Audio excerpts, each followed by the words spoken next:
Lardero es un pueblo de La Rioja, pues tranquilo, es casi como un barrio más de Logroño. Es un lugar estupendo, por ejemplo, para que una pareja joven pues forme un hogar, vea crecer a sus hijos. Es un sitio, yo diría que perfecto, precisamente para lo contrario, para que un asesino se oculte a la vista de todos. Yo conocí a Francisco Javier Almeida en la prisión del Dueso. Yo sabía que cuando este tipo pusiera pies en Polvorosa, podía liarla. Él estaba escondido, camuflado, como un león agazapado, a esperar a su presa. Estaba en el banco con los nenes y el señor estaba detrás de ellos en el banco de atrás y estaba observándoles. Estaba esperando al momento idóneo y lo consiguió. Mi sobrino tenía 9 años, pero no la arrebata un asesino.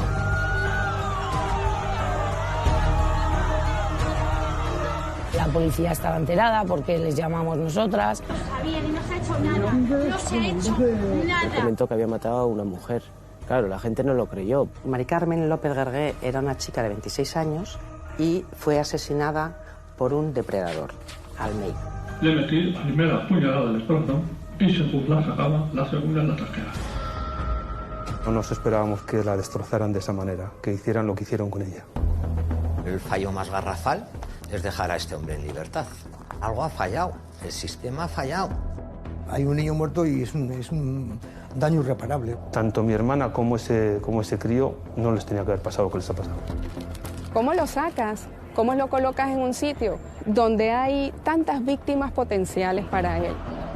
Todo el mundo piensa que en Lardero se conoce todo el mundo, pero no es así. Ha sido después del asesinato de Alex, cuando ha brotado el pasado. Y todo el mundo se ha llevado las manos a la cabeza.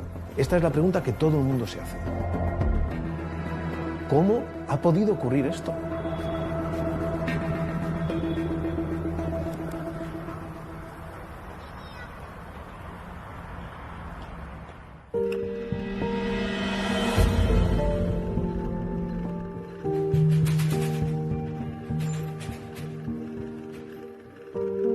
La unión que tenía yo con Alex era una unión muy especial.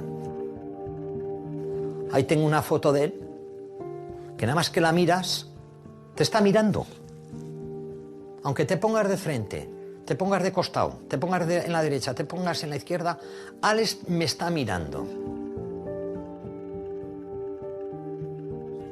Siempre va a estar en la mente de la familia, pero no la arrebata un asesino.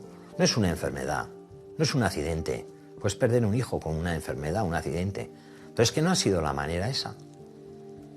Ha sido que en un minuto que estás en tu ocio, venga un señor, porque sí, lo elija, lo mismo que eligió Alex puede elegir a otro, y que te le quite, te aparte la vida. Te deje una familia rasgada. Los padres lo van a tirar para adelante, mal, porque están tirando mal.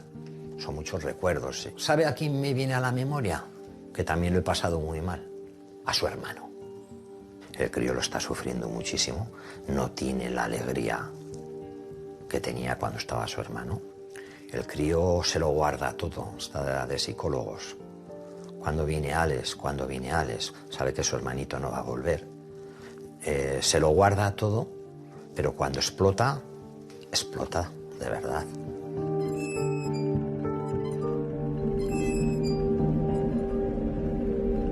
Desde aquel día que ocurrieron los hechos, cierto es que el viento sopló más fuerte, las hojas empezaron a caer.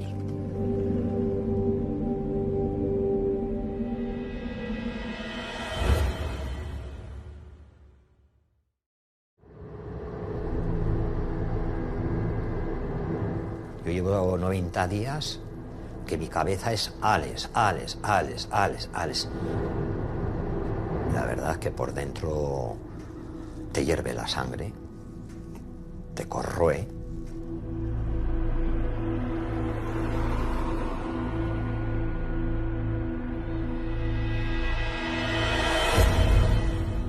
Recordar que esos fueron los últimos pasos que dio mi sobrino antes de morir. Que apenas hay 25 metros desde el merendero donde estaban sus padres a donde lo mató. te da una tristeza. Yo nunca me voy a olvidar de la calle Río Linares número 5. Jamás en la vida. Estamos en el lugar en el que ocurrieron los hechos y en cualquiera de estos bancos, ¿no? Posiblemente en aquellos es donde varios testimonios dicen que estaba este hombre, ¿no? Y de hecho estaba que le llamaban el hombre del banco. Y hay allí un merendero que es donde estaba la familia y suponemos que Sí. pues los niños estaban por aquí. Sí, debían ser entre las 8 y 10 o por ahí. ¿Y qué pasó? Pues que nada, estaban por aquí jugando. Su madre les dijo que en un minuto que se iban a comenzar a cenar. ¿Les gritó desde allí? Sí, porque la puerta del merendero estaba con un poquito abierta, no estaba abierta del todo. Y entonces mi sobrino debió ir y dijo, mamá, dice, un minuto. En un minuto, Alex, cenamos. Claro, y en un minuto, pues evidentemente no pudieron cenar porque el crío desapareció.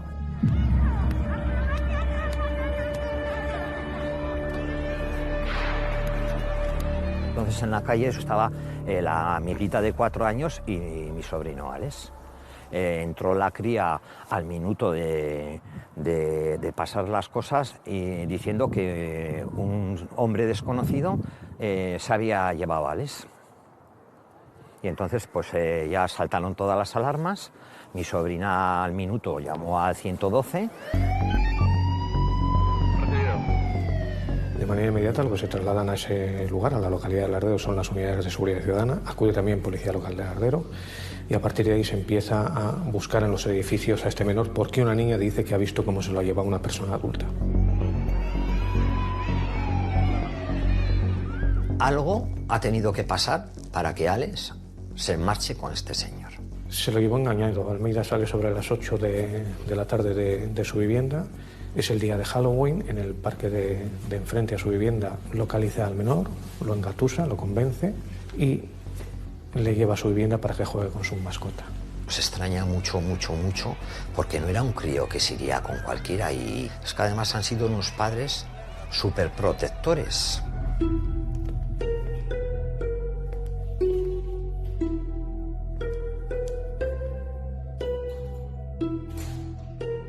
Ese día, yo cuando salía de mi local, entré en el bar de aquí, del Chester, y en cuanto llegué entró una chica, una señora, pues diciendo que había desaparecido un niño y que se lo había llevado un señor.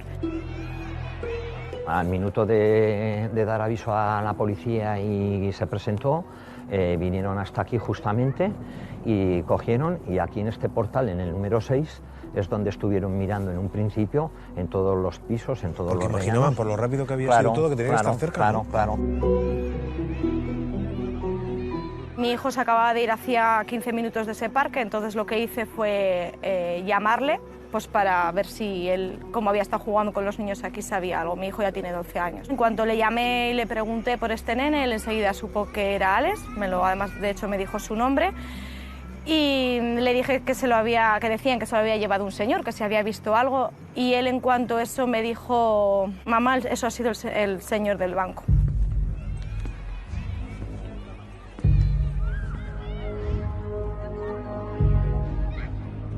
Había muchos que incluso eran capaces de ponerle cara a este señor porque les había pasado con sus hijos.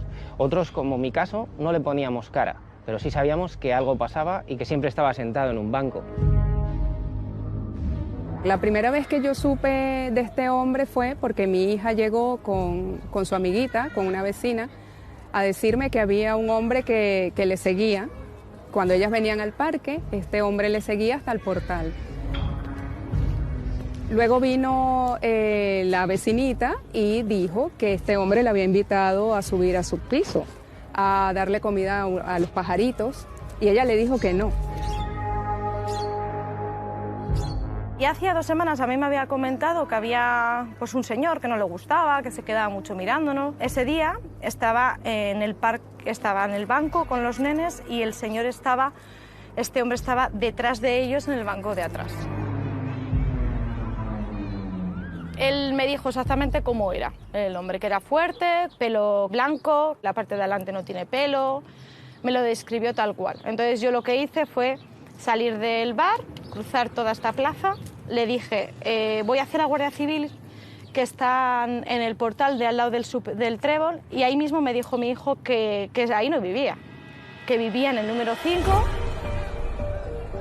Vino un niño que señaló que era en aquel portal, en el número 5, porque dio la casualidad que este crío, unos días antes, le había hecho a un señor en aquella tercera ventana de allá, le había hecho un selfie. Él lo veía asomarse por la ventana de lo que es la escalera, entre el segundo y el tercero, me indicó, en el número 5. Tenía una foto de él porque sus amigos y él habían echado, mientras estaban en el banco, un selfie porque estaba todo el día asomado vigilándoles. Es muy duro porque al final mi hijo ahora mismo lo está pasando muy mal. Se siente que no se tenía que haber ido, que si se hubiera ido no pasaría eso. No duerme, de hecho está en terapia psicológica. El crío dio la voz de alarma de que el hombre vivía en el número 5. Entonces, claro, lógicamente toda la gente que estaba buscando por aquí, por el número 6, se marcharon directos hasta el número 5.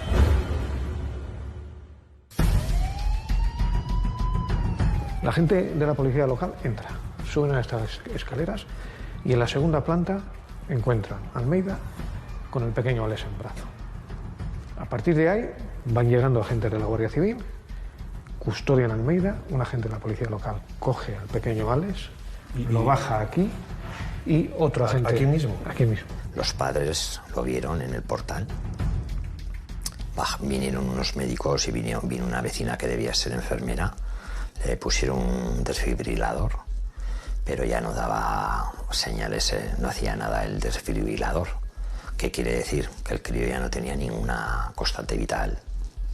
En esos momentos ya había fallecido, está muerto. 40 minutos da mucho tiempo para muchas cosas. Que hubieran pasado 20 minutos, hubiéramos encontrado a Alex con vida. Es una pregunta que nos hacemos, ¿no? Evidentemente. ¿Qué pasó ahí? El asesino solamente lo sabe. Mi sobrino ya no lo va a poder decir. Ustedes quieren saberlo. Hombre, y no descansaremos. No podemos descansar. Yo no quiero que esto termine, que esto quede un saco roto sin saber cómo engañó a mi sobrino. Dado que yo resido en ese barrio justamente donde ocurrieron los hechos, recibí un mensaje por parte de mi compañera de TVR diciéndome que algo ha pasado en el barrio, algo gordo ha pasado, se habla de que han asesinado a un niño. Yo lo viví con mucho nerviosismo, mucha indignación, sin entender muy bien qué estaba pasando realmente, y uno se pone en esa situación y no puede parar de pensar en qué hubiese pasado. Si... Tú tienes una niña. Yo tengo una niña de 8 años. De 8 años. Nacer ahora. Y vamos, tú cuando cubres un caso de estas características, bueno, pues al final tienes una distancia, digamos, con las víctimas, pero en este caso el hecho de que nos tocase tan cerca, yo creo que fue pues algo que luego a mí por lo menos me impresionó muchísimo y me afectó muchísimo a posteriori también.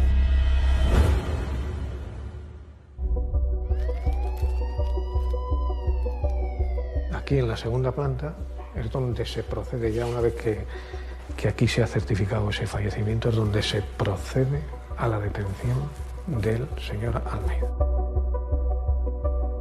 Detrás de esa puerta había cientos de personas. Es que son 6 metros. Sí. ¡No defendáis a ese hijo puta! Podríais notar la excitación, la indignación y la presión mientras estaba tratándose de salvar la vida del niño. Sí. Sobre todo cuando ya se enteran de que el pequeño Alex ha fallecido, es cuando más se empieza a cabrear la ciudadanía. Y cuando ya empieza a exigir a la Guardia Civil que le entreguen a la persona que tienen aquí detenida, que quieren verle la cara y que quieren saber quién es. ¡Matadlo, hijo de puta! ¡Matadlo! La primera opción era sacar por aquí a Almeida. ¿Qué ocurre? Que aquí hay más de 250 personas. Si el coche patrulla sale con Almeida dentro y esas 250 personas se abalanzan aquí a ese vehículo, tenemos una desgracia.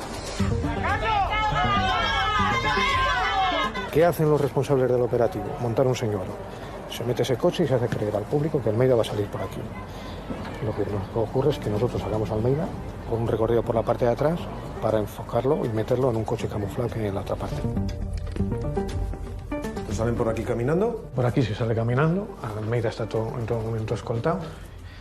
Y aquí en estas escaleras se permanecen parados unos 3 o 4 minutos. ¿Por qué? Para asegurarnos que el señuelo ha tenido éxito. Que la otra parte. Que la otra parte. Que ya el ciudadano parece que esas personas ya están convencidas que no van a ver a Almeida.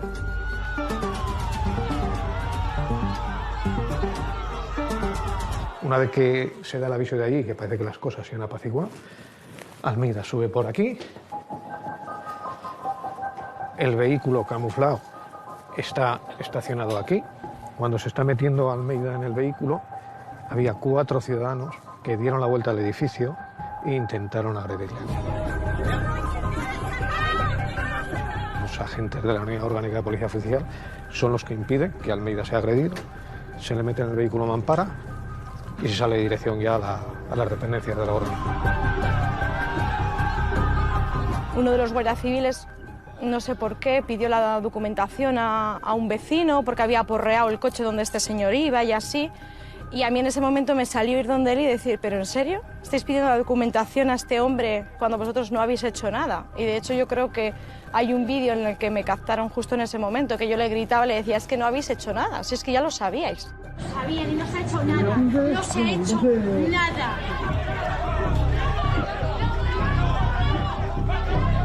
Podemos entender que el ciudadano esté cabreado e indignado, pero lo que tiene que entender el ciudadano es que no se puede tomar una justicia por su mano. Y también tengo que decir, la Guardia Civil ha hecho muy bien su trabajo, porque si no llegan a encontrarle en el rellano que mi sobrino está en brazos, hoy estamos hablando de otro caso similar a la de Marta del Castillo. Nuestro sobrino se lo lleva, lo entierra y no volvemos a encontrarlo más. No sé hasta qué punto la gente en ese momento de la noche, llegó, por lo menos hablo de los vecinos que estaban allá, llegó a saber el pasado delictivo de Francisco Javier Almeida. A raíz de lo que empezaron a publicar los medios de comunicación, de lo que empezamos a publicar, claro, ya se situó a esa persona, se situó a Francisco Javier Almeida, y fue entonces cuando, por supuesto, todo el mundo alucinó.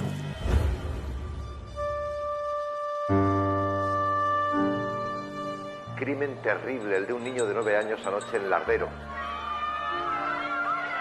Era la indignación, la cólera de decenas de vecinos que conocían al niño y que se quejaban de la llegada al pueblo hace unos meses del presunto asesino, un hombre con gravísimos antecedentes penales. El detenido había intentado ya llevarse a varios niños antes. Mi hija con la amiguita para decirnos que este hombre les estaba llamando para enseñarle pajaritos en casa. No hay quien lo entienda, porque además no era la primera vez que mataba. Tenía, como decían, antecedentes por agresión sexual y por asesinato. Estaba en libertad condicional después de su condena por matar a la joven empleada.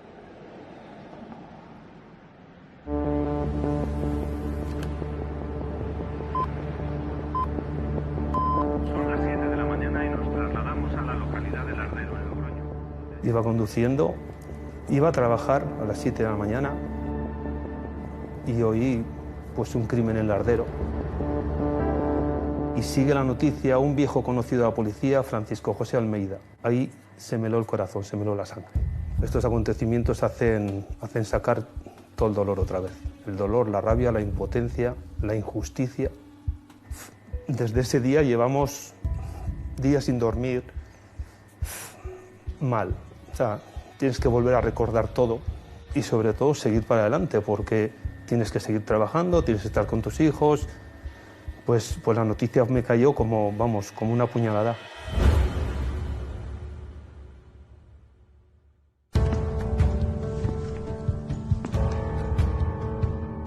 En tantos años que llevo aquí ha habido de todo tipo de delitos. Hombre, el más marcado es el asesinato de la inmobiliaria.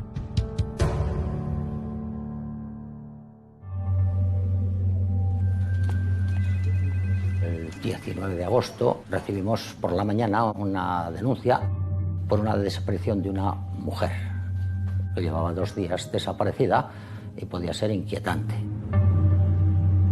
Mi hermana sin causa justificada no hubiese desaparecido nunca. De repente un día no vino a dormir, como en 24 horas no podías denunciar una desaparición, pues empezamos a buscar por nuestra cuenta. Indagando pues en donde trabajaba, amigos, familiares. ¿Llevaba mucho tiempo trabajando en la inmobiliaria? 3 años, 2 años, una cosa así. Todos sabíamos que una desaparición voluntaria no era. Lo que no nos esperábamos es lo que ocurrió. Que la destrozaran de esa manera, que hicieran lo que hicieron con ella.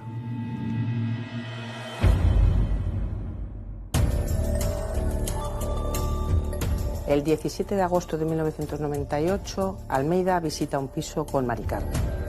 Curiosamente, en los días previos, que se había interesado en la inmobiliaria San Martín por visitar pisos, no le atendía Mari Carmen, le atendía una compañera suya un poco más mayor. Por las razones que sean, envían a Mari Carmen a enseñarle el piso a Almeida. Lo ven a las 5:30 y luego él, con el pretexto de que quiere tomar medidas, concierta otra entrevista a las 8:30 en el que llega Mari Carmen y él la está esperando en el portal. Según entran en la vivienda,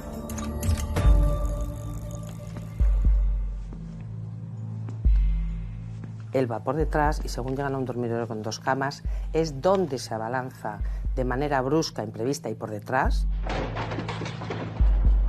Y ahí viene el reconocimiento de la alevosía, la inmoviliza y boca abajo es donde se produce 17 cortes, de los cuales 16 son pequeños, superficiales, que lo único que buscan es generar sufrimiento y excitarse sexualmente, y luego ya le provoca una puñalada directa en el corazón del que muere inmediatamente.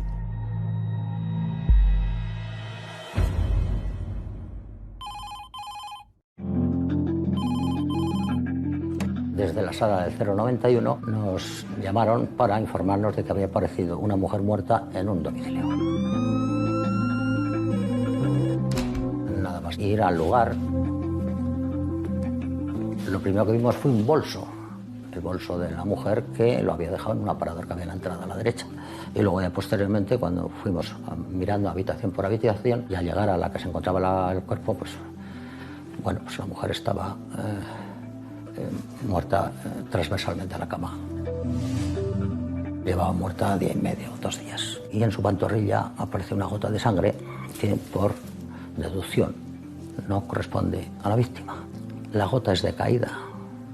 La mujer no o estaba fallecida o ya no tenía posibilidad de defensa. Con lo cual, esa gota era del autor. Mari Carmen López Guergué, una hermana muy querida. Somos 7 hermanos. Mi hermana Mari Carmen era la última, la más pequeña. Era muy alegre, deportista, mucha energía, mejor amiga imposible, la hermana que todos quisieran tener, la hija que todas las madres quisieran tener. Teníamos un trato muy especial, siempre estábamos ahí como chinchándonos, pero una química especial.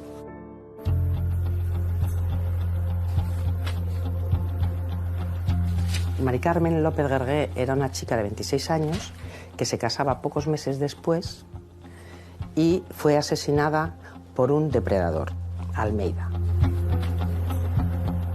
El sufrimiento que tuvo que vivir esta cría de 26 años tuvo que ser tremendo. Se produjo un abuso sexual que, si me permites, no quiero entrar en los detalles, aunque según la sentencia no consta que hubiera penetración, pero sí que se excitó mientras ella agonizaba. Y le faltan la ropa interior. Hay una móvil sexual, sin ninguna duda. ¿Encontraron ustedes el arma homicida? No. El cuchillo o la navaja que utilizó para matar a María del Carmen no lo encontramos. Es uno de los enigmas del caso.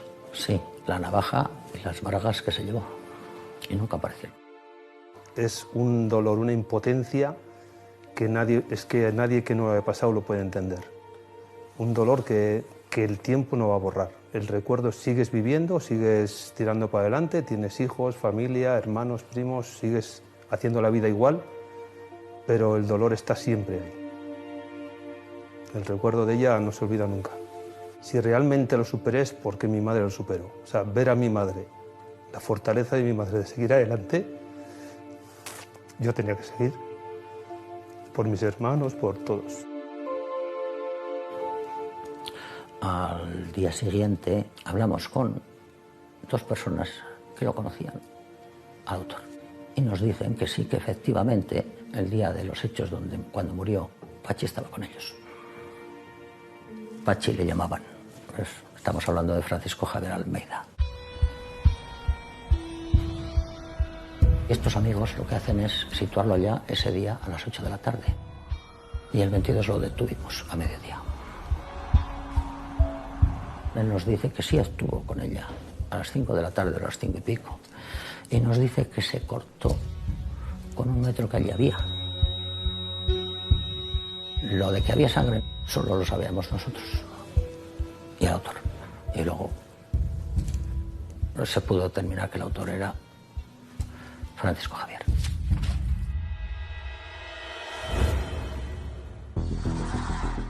Los registros que se hicieron, él estaba presente. En ningún momento se alteró, no protestó, y en su habitación se encontraron un montón de bragas. Todos los tamaños, de todos los colores y de todos los tipos. ¿De dónde las sacaba? No lo sé. Francisco Javier jamás aceptó y asumió ni dijo que la había matado hasta el día del juicio. Como explicarlo, que hacer algo sexualmente con Mari Carmen, y más aún llevando minifalda, que como muchos hombres lamentaban en disputa y algo. Insinúe es que, de una manera más o menos así, me hiciera una masturbación, a lo cual la Mari Carmen se negó. Acto seguido le enseñé la navaja, acto seguido ya perdí los estribos, le metí la primera puñalada del corazón y según la sacaba, la segunda en la tercera. Seguí dándole puñaladas. ¿Por qué? No lo sé, pero tenía ese instinto sexual de satisfacer mis deseos. Me declaro culpable de homicidio inocente de asesinato. Era uno de los primeros juicios que cubrí, desde luego el más impactante de los que me había tocado cubrir.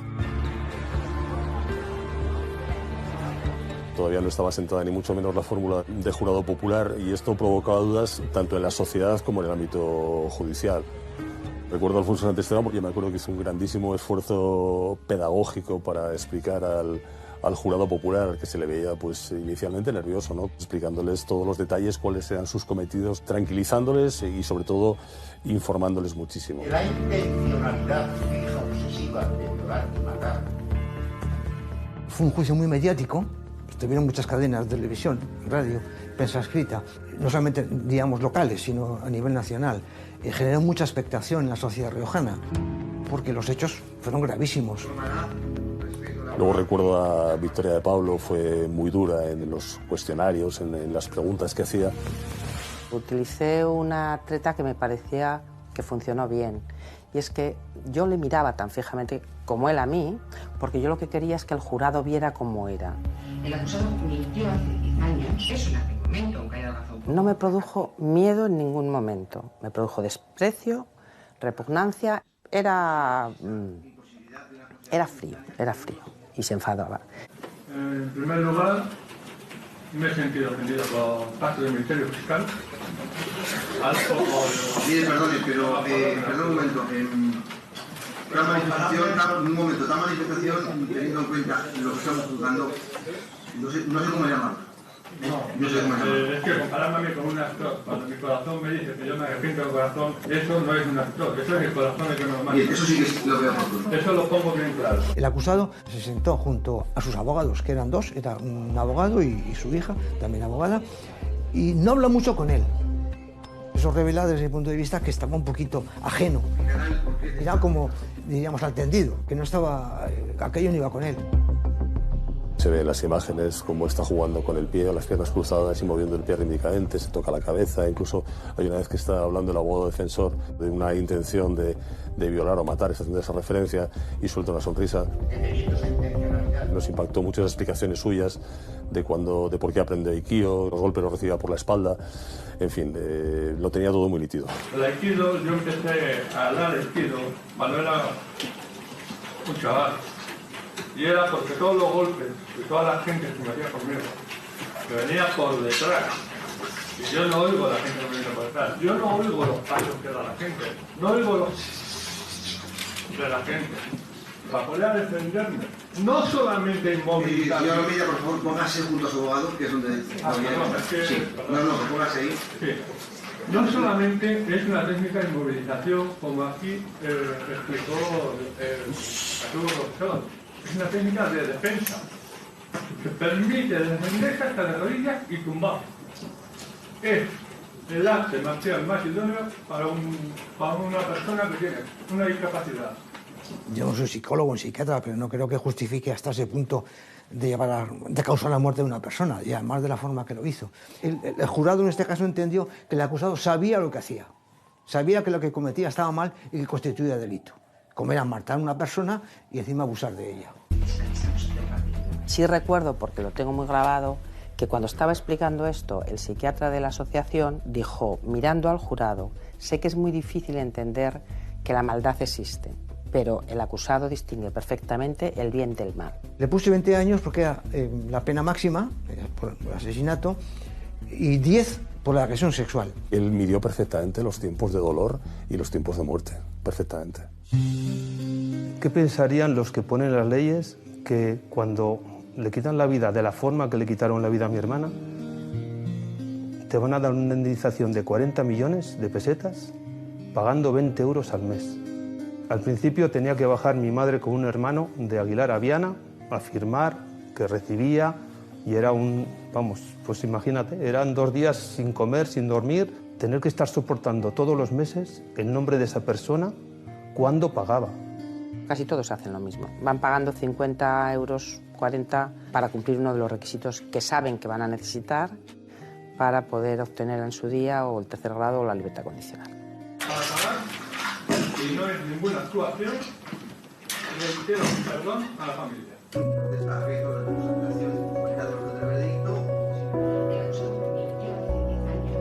En ese momento ustedes ya son conscientes de que este hombre tenía antecedentes por otra agresión sexual, ¿no? Sí, exacto. Fue durante el juicio cuando se conoció que esta persona era reincidente, que había cometido ya un delito unos años antes. Socialmente es muy difícil de asumir, ¿no?, que una persona que ya había cometido un delito que vuelva a la calle y vuelva a matar otra vez. ¿Cómo pudo ocurrir? ¿O por qué tuvo que ocurrir? No tenía que haber ocurrido, no tenía que haber estado en la calle. Tanto mi hermana como ese crío no les tenía que haber pasado lo que les ha pasado. Es lo que más me indigna.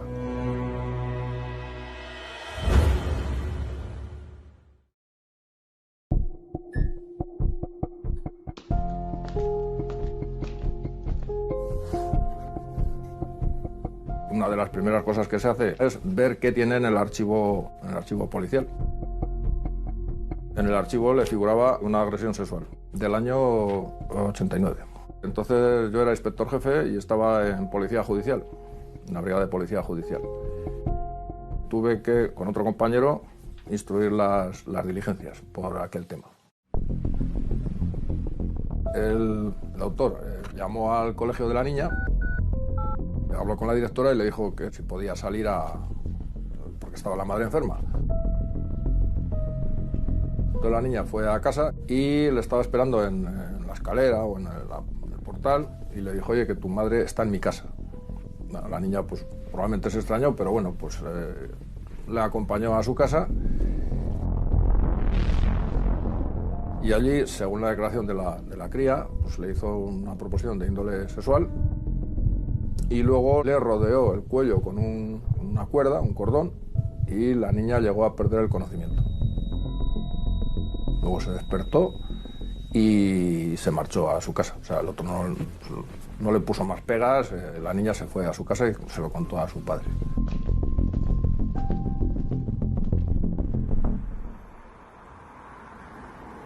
El padre denunció los hechos tal cual habían ocurrido y después tomamos declaración a la niña. Y lo único que dijo, que no recordaba, porque había estado inconsciente, que tenía la pernera y la bragueta mojada, pero la niña no recordaba más detalles.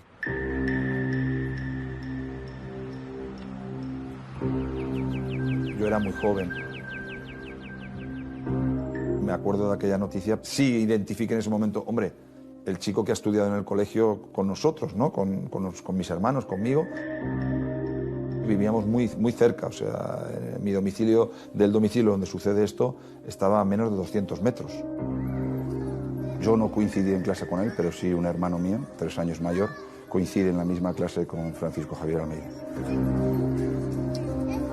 Pachi tenía, bueno, era un niño que la verdad en el cole pues sufría de bullying, ¿no? Por el tema de su sordera, por el tema de que era muy introvertido, pues era un niño que en el colegio pues la verdad se metían bastante con él. Si tú hablas con él se nota que tiene dificultad en el habla. ¿Los hechos se denunciaron inmediatamente después de producirse? Averiguamos que estaba ingresado en un centro sanitario porque tenía problemas psiquiátricos psicológicos. Entonces tuvimos que esperar a que le dieran el alta para poder tomarle declaración. Francisco Javier Almeida, cuando le detuvimos, pues le detuvimos a la salida de la clínica, le dieron el alta y sí, estaba tranquilo. Lo negó, por supuesto. Es que yo recuerdo que era una persona como muy, no sé, apocada o tímida o retraída. Por supuesto no era nada violento, por lo menos con nosotros. Una persona solitaria. Luego tenía una circunstancia familiar pues muy trágica, pues porque su padre se suicida, su padre era también policía local. Él ya sufría de pequeño, esto contado por su propia hermana, pues una psicopatía para mí evidente, ¿no? Un niño que disfrutaba haciendo daño a los animalitos, a los pajaritos, ¿no? Retorciéndoles la cabeza, ¿no? Esto ya es un síntoma claro, según los psiquiatras, de una psicopatía, de una crueldad, de un sadismo, ¿no? De hablar cómo era él de niño. A ver, yo recuerdo de entrar a mi casa y él tenía el pájaro en la mano y decir que se había muerto. Y en realidad era que lo había estrangulado. Yo lo conocí en el acto del juicio oral, en la celebración de aquel procedimiento. Fueron 7 años de condena, de prisión, lógicamente. Yo he sido juez de vigilancia durante 5 años y yo a esta persona le tuve que ver en varias ocasiones en visitas que me pedía. Si me preguntas si yo tuve algún temor, nunca lo he tenido. Conmigo era correcto. Realmente pues no tenía ninguna sensación de culpabilidad o de arrepentimiento. Estaba interesado en los permisos. Luego el familiar que venía, pues por supuesto también lo entiendo, que era la madre muy apesadumbrada, pues se preocupaba sobre todo pues, por el estado del hijo, la posibilidad de permisos. Es lo que recuerdo de esa etapa. Cuando ocurre todo el crimen de la inmobiliaria, su hermana decide romper con su hermano totalmente. Y está un montón de años sin hablar con su hermano mientras su hermano está en prisión. Yo conocí a Francisco Javier Almeida en el mes de marzo del 2013, en la prisión del Dueso. Era una persona con estudios, era una persona que sabía bien por dónde se movía y se le vio una persona inteligente. Un conocido mío de hace muchos años me comentó que está por violar y matar a una señora de una inmobiliaria en Logroño. Ahí hay gente que le gustaría cogerle y partirle la crisma allí contra una ventana, sí. Pero el problema es que el sistema le tiene que proteger. Y la familia en prisión, si le pasa algo a ese familiar, puede reclamar un dinero.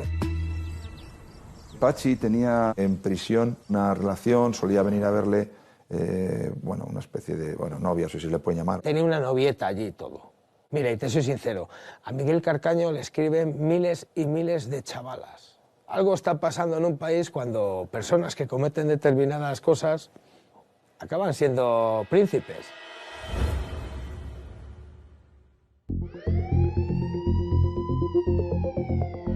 ¡Podría ser nuestros hijos!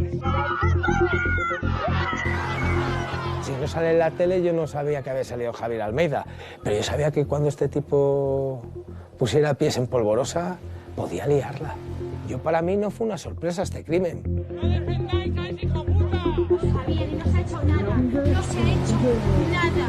Yo lo primero que pensé, digo, mira que no han hecho nada. Eso es lo primero que pensé, mira que no han hecho nada. Sentí rabia, asco y rabia.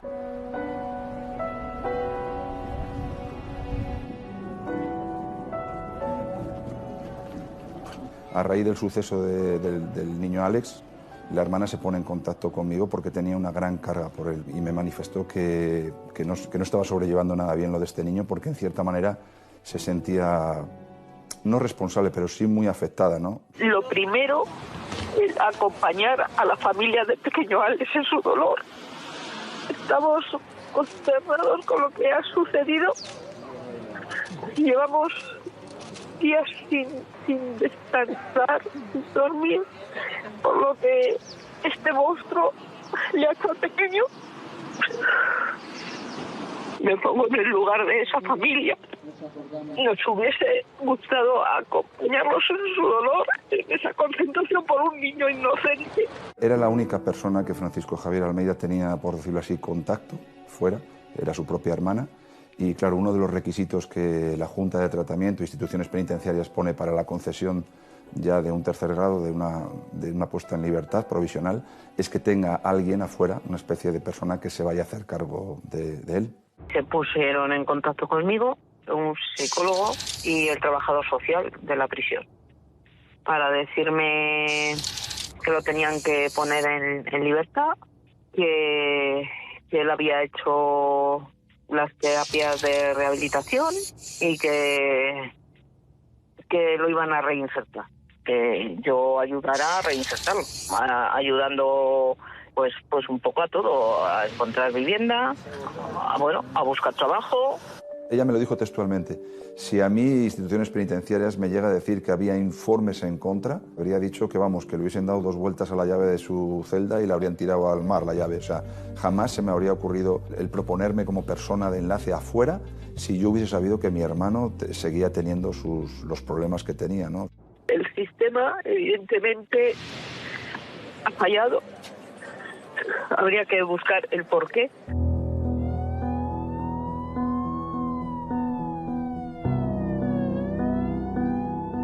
El día de la muerte de Alex, mi sentimiento fue de impotencia. De impotencia porque, por desgracia, no me pilló de sorpresa.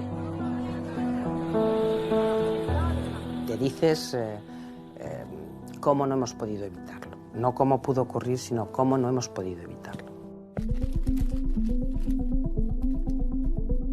Cuando se certifica la muerte del pequeño Alex, de manera inmediata se activa el equipo de Policía Judicial de la Guardia Civil en La Rioja y el Servicio de Criminalística. Se inspecciona toda la vivienda.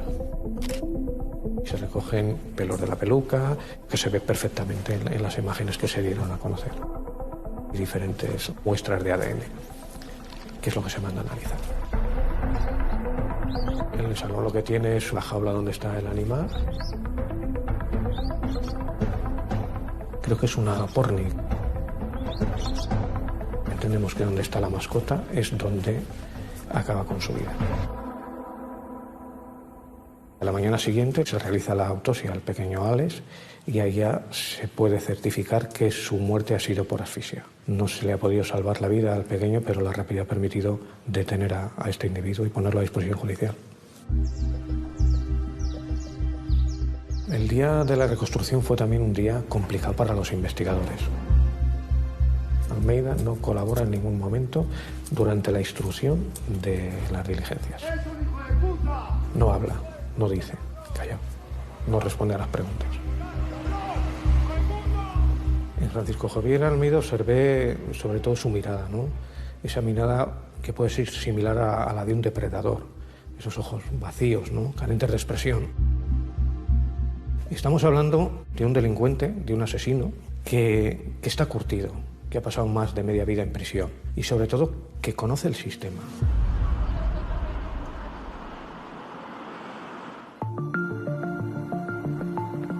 First couple of weeks, the investigators came 2 times or 3 times. But now it's just closed.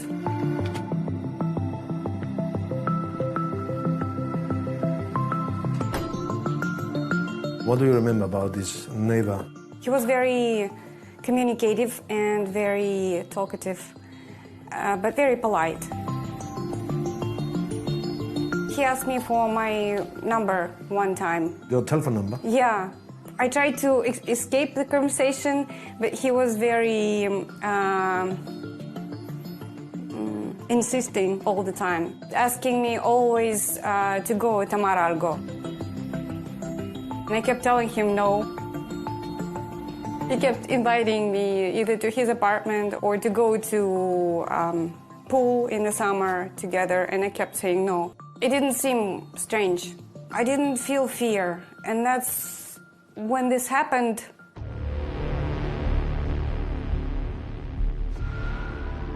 When I learned his history, it was a shock because I would never think that he was psycho or like did something like that in the past or was going to do something like that.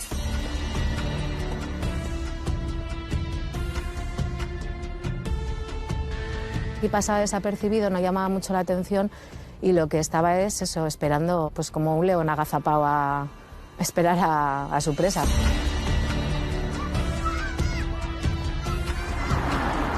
...15 días antes de ocurrir lo de Alex, estábamos aquí en esta plaza jugando, se acercó a mi hija y le propuso ir a ver unos pájaros a su casa. ¿De qué forma lo diría? Para que las niñas vinieran, pero aterradas. Nos dijeron la descripción del hombre, fuimos a buscarlo, todo el barrio que estábamos aquí. La policía estuvo también a ver si lo veían. Y entonces el asesino ya se había ido a su casa.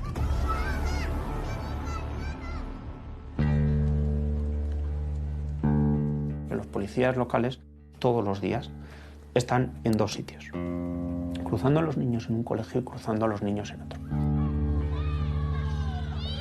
Los padres, solo con tener una referencia de quién era y que hacía cosas raras, le hubiera dado pie a policía local para identificarlo. Identificarlo simple y llanamente es decirle, ¿me puede dar su DNI, por favor? Con ese DNI ellos tienen registro de esa persona, si está fichada, si no está fichada, si tiene antecedentes penales o no, porque pueden acceder a esa base de datos. Y en él hubiera saltado. La policía estaba enterada porque les llamamos nosotras, estuvieron hablando con las niñas lo describieron, llevaban camisa de cuadros, la forma de pelo, el vaquero. La descripción las niñas lo dieron perfecta.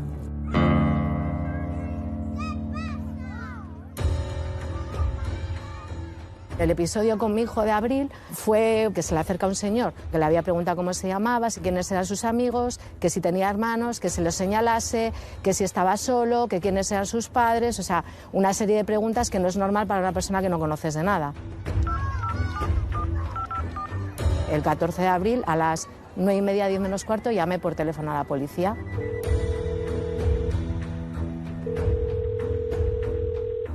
Me comentaron pues que no era una situación normal, no le parecía muy lógico que un señor que no conocíamos de nada le hiciese todas esas preguntas, que estuviésemos muy pendientes si veíamos algo raro, que volviese a llamar, pero que denunciar no se podía denunciar porque no tenía ningún dato de este señor. ¿Existen esas llamadas? Es cierto. ¿Existe la denuncia de Guardia Civil? Es cierto. Estoy seguro que tanto por Guardia Civil como por Policía Local, si han visto algo raro, ¿lo han investigado? Seguro que sí. Yo no le vi la cara, mi hijo tampoco sabía explicar quién era. Físicamente, pelo blanco canoso, unos 50 y pico, es lo único que le pude decir a la policía. Quizás si hubiese habido más presencia policial, si nos hubiese hecho más caso, quizás este hombre no lo hubiese intentado y no se hubiese llevado a Alex.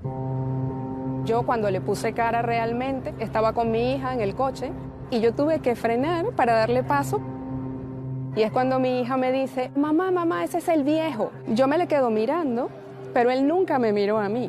Siempre miró a la niña y le saludó como que era su amigo de años. Y mi niña volteó la cara y me dice, mamá, ves que me da miedo mirarlo, mira cómo me saluda como que si es mi amigo. Yo no lo conozco, yo no sé quién es, me dice. Él iba con una camisa de cuadros, eran como rojo y marrón, algo así, y un jean. Eso era lo que él llevaba. Es un sentimiento muy desagradable pensar que tal vez pudimos haber hecho más.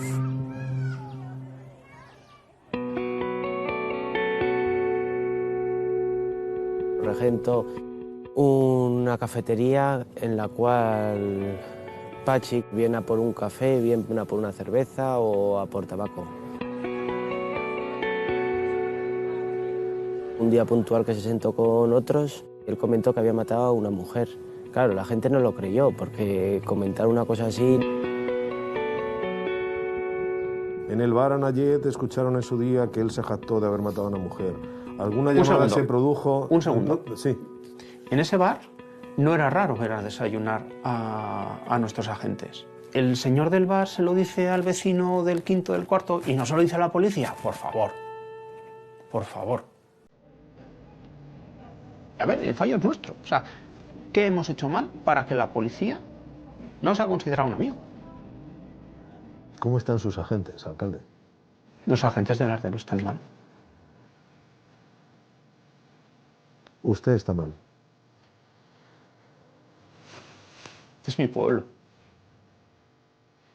Nunca una persona está preparada para esto. Han matado a un niño. Alex, de cualquier trapito, hacía un disfraz. Halloween era su día. Tenía muchos disfraces. Siempre estaba disfrazado. Pero ese día pues le tocó la niña del exorcista, como podía haber ido de payaso, que su hermano el pequeño iba de payaso. Fue la casualidad de que su abuela le había hecho pues el disfraz de la niña del exorcista. Yo sí que estoy convencido de que se la ha llevado creyendo que era una niña.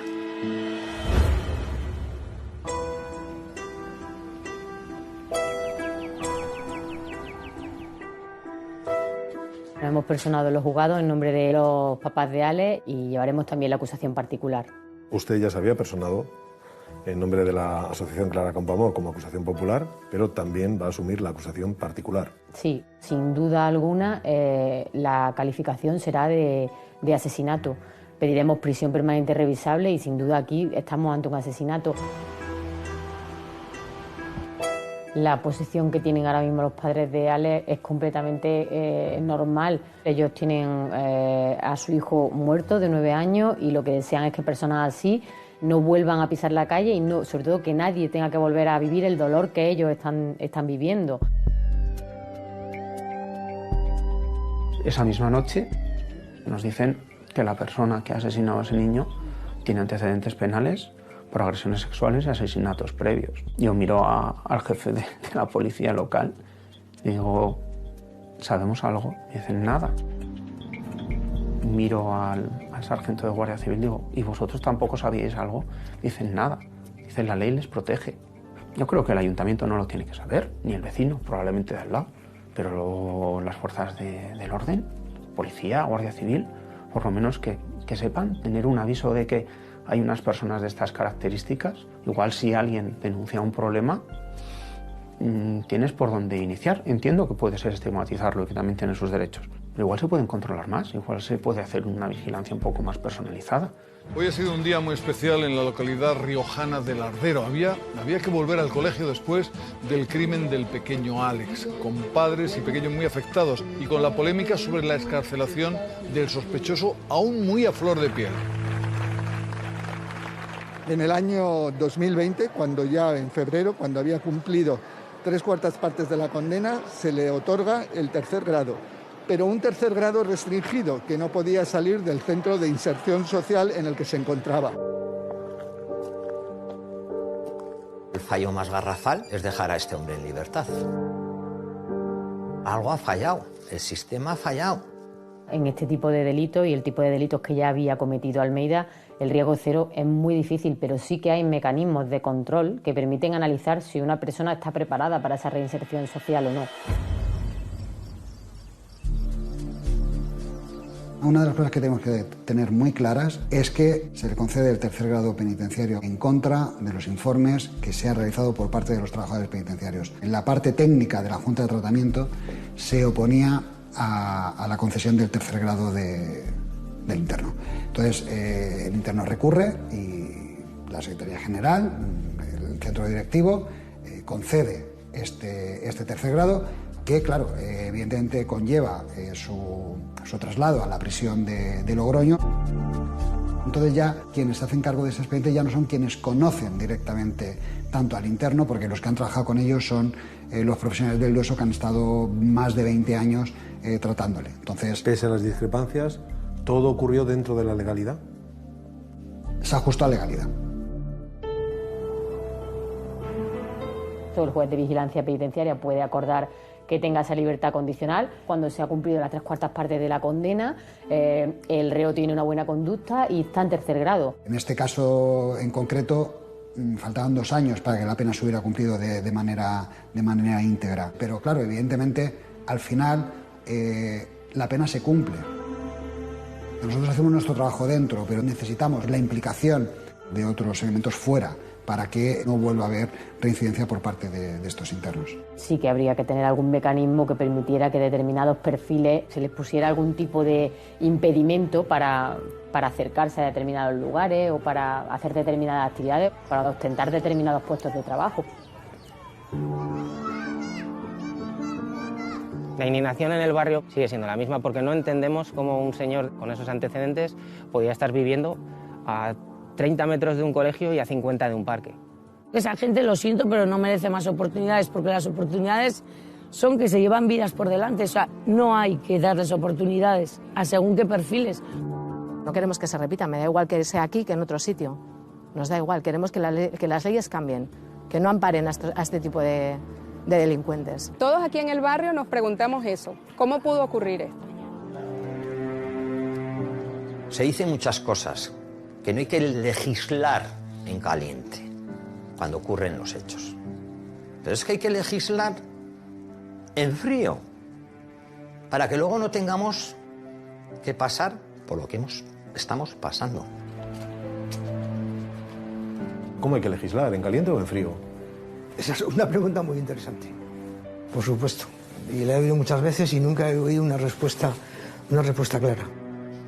Te vienen a la cabeza todas las ideas que tienes sobre la reinserción, sobre la máxima pena, sobre la prisión permanente revisable. Están tardando mucho en que cambie esto. No sé cómo, pero están tardando mucho. O sea, ¿qué hace falta? ¿Qué más hace falta? ¿Cuánta gente más tiene que morir? Que no se olvide el nombre de mi hermana, ni de Alex, ni de tantos otros, y que esto sirva para algo. Y yo esto no quiero que se quede en saco roto. Ni yo, ni mis sobrinos, ni mi familia. Queremos llegar hasta el final. ¿Que hay que cambiar las leyes? Vamos a cambiar las leyes. Que hoy le ha tocado a mi sobrino. Pero es que mañana le puede tocar a cualquier otro.